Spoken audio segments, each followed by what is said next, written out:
कार्तिक माह के शुक्ल पक्ष की एकादशी को देव उठनी एकादशी, देवोत्थान एकादशी, देव उठनी ग्यारस, प्रबोधनी एकादशी आदि नामों से जाना जाता है। दोस्तों, इस दिन भगवान श्री हरि विष्णु निद्रा से जागते हैं, तो इसीलिए इस एकादशी को देव उठनी एकादशी कहते हैं। आज हम आपको देव उठनी एकादशी की कथा सुनाएंगे। ये कथा शंखासुर नामक राक्षस की है। शंखासुर ने तीनों लोकों में बहुत ही उत्पात मचाया था। तब सभी देवताओं के आग्रह करने पर भगवान विष्णु ने उस राक्षस से युद्ध किया और यह युद्ध कई वर्षों तक चला। युद्ध में वह असुर मारा गया और इसके बाद भगवान विष्णु विश्राम करने चले गए। कार्तिक शुक्ल एकादशी के दिन भगवान विष्णु की निद्रा टूटी और सभी देवताओं ने भगवान विष्णु की पूजा की।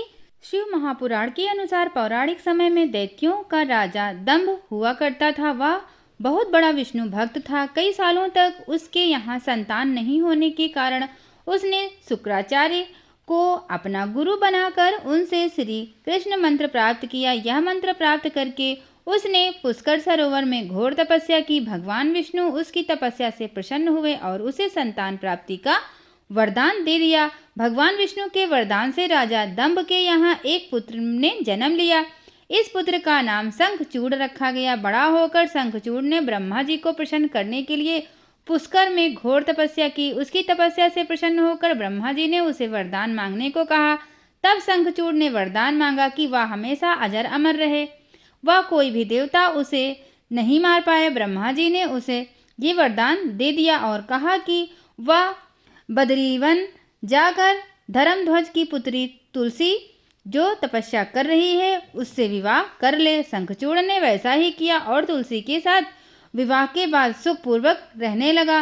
उसने अपने बल से देवताओं, असुरों, दानवों, राक्षसों, गंधर्वों, नागों, किन्नरों, मनुष्यों और त्रिलोकी के सभी प्राणियों पर विजय प्राप्त कर ली। वह भगवान श्री कृष्ण का परम भक्त था। शंखचूड़ के अत्याचारों से सभी देवता परेशान होकर त्राही त्राही करने लगे और फिर वो ब्रह्मा जी के पास गए और ब्रह्मा जी उन्हें भगवान विष्णु के पास ले गए। भगवान विष्णु ने कहा कि शंखचूड़ की मृत्यु भगवान शिव के त्रिशूल से ही हो सकती है, अतः आप उनके पास जाएं।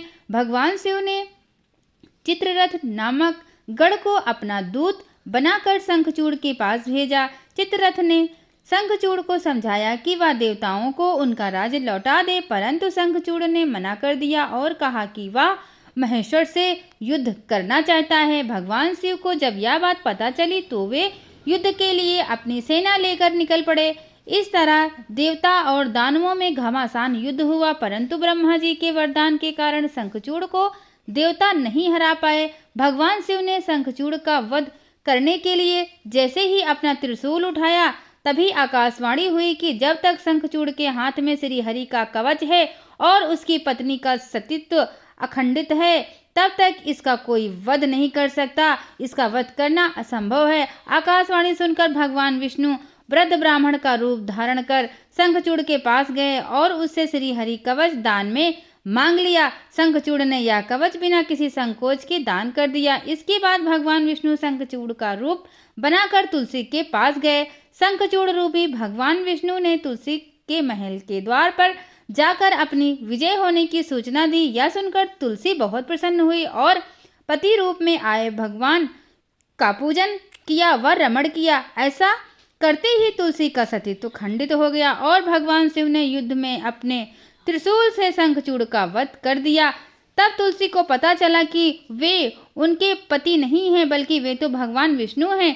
क्रोध में आकर तुलसी ने कहा कि आपने छल पूर्वक मेरा धर्म भ्रष्ट कर दिया है और मेरे पति को मार डाला, अतः मैं आपको श्राप देती हूँ कि आप पाषाण होकर धरती पर रहें।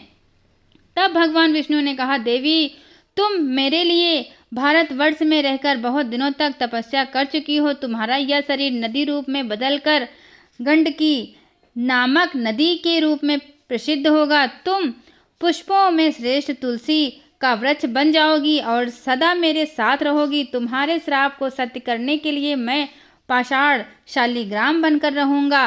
गंडकी नदी के तट पर मेरा वास होगा। देव प्रबोधनी एकादशी के दिन भगवान शालिग्राम व तुलसी का विवाह संपन्न कर मांगलिक कार्यों का प्रारंभ किया जाता है। हिंदू धर्म मान्यता के अनुसार इस दिन तुलसी शालिग्राम विवाह करने से अपार पुण्य की प्राप्ति होती है। दोस्तों, ये कथा आपको कैसी लगी मुझे कमेंट करके ज़रूर बताइएगा। आप सभी लोगों ने कथा में सुन लिया होगा कि भगवान विष्णु जो थे वो पाषाण कैसे बने थे, शालिग्राम कैसे बने थे। तो उम्मीद है कि ये वीडियो आपको बहुत अच्छी लगी होगी। अच्छी लगी हो तो मुझे कमेंट करके ज़रूर बताइएगा। हम फिर मिलेंगे नेक्स्ट वीडियो में।